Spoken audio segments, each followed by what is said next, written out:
Ce qui lui confère une avance notable malgré sa condamnation en appel dans l'affaire des assistants parlementaires de l'ex-FN. 3 ans de prison dont un ferme sous bracelet électronique, peine suspendue en raison de son pourvoi en cassation. La Cour de cassation qui annonce qu'elle pourrait se prononcer au plus tard début avril 2027, soit avant la présidentielle.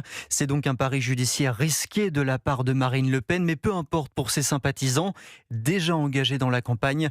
Illustration dans son fief d'Hénin-Beaumont avec le correspondant d'Europe 1, Maximilien Carlier. Affiche de campagne de Marine Le Pen, seau et balai. Dans cette permanence, une vingtaine de militants prêts à coller. Christopher Zurek, patron du RN dans le Pas-de-Calais, donne ses consignes. On va avoir besoin de vous ce soir pour que, il n'y ait pas un seul panneau d'affichage libre qui ne soit pas recouvert. On veut marquer le coup. Allez, on est parti. Direction le centre-ville d'Hénin-Beaumont. Pour Mickaël, adhérent, la campagne présidentielle débute enfin. Il va y avoir du collage dans tout le département, il va y avoir du boitage, il va y avoir du tractage sur les marchés. Enfin, on va aller à la rencontre des gens en leur disant voilà, on y va, on va gagner, c'est cette fois-ci. Voilà, motiver les troupes, quoi. Pour la France, la Renaissance, peut-on lire sur les affiches. On voit Marine Le Pen en chemise blanche et bras écartés. Jennifer milite depuis 12 ans au Rassemblement national. C'est un plaisir, c'est un bonheur, un soulagement. On revit, ça y est.